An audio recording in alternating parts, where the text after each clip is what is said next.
vetar šapuće tiho,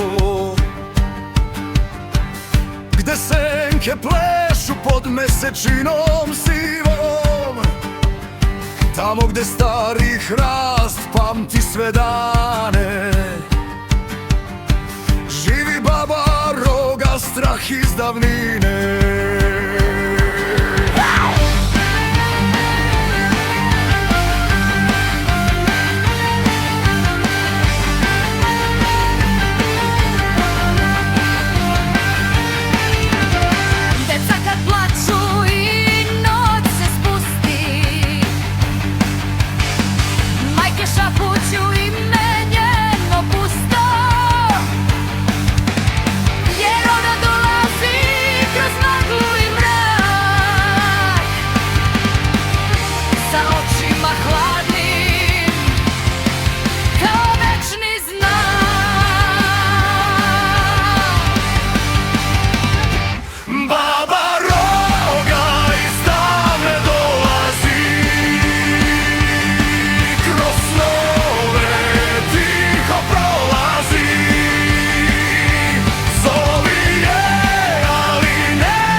Baba Roga, senka bez lica, čuva tajne starog sveta i mraka ptica. Kad vetar zapeva, znaj da je tu u noći bez zvezda, dolazi po dušu.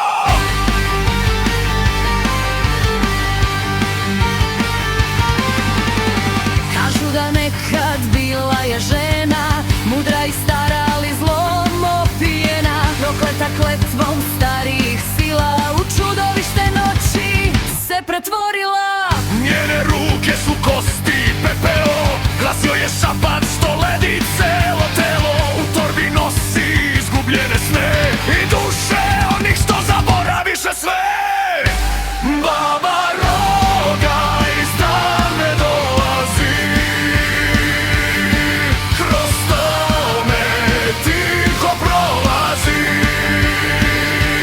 Zovi je, ali ne gledaj nazad, jer nosi sudbinu i večni rad.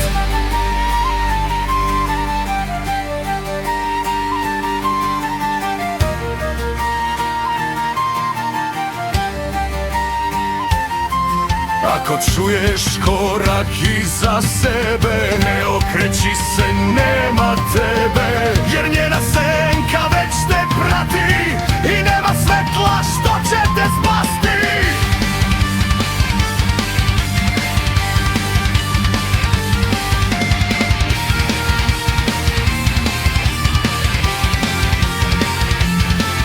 Ali starci kažu u tišini noći da nije zlo sve što u mraku kroči, jer Baba Roga čuva granicu sna između sveta i zaborava dna. Ona je kazna, ali i čuvar, ravnoteže, večni gospodar, jer bez tame nema ni dana, bez njenog šapata nema ni sna.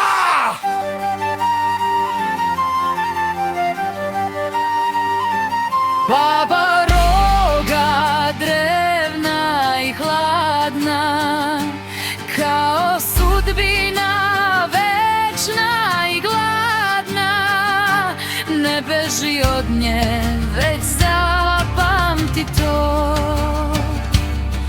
U svakom mraku krije se zlo i dobro.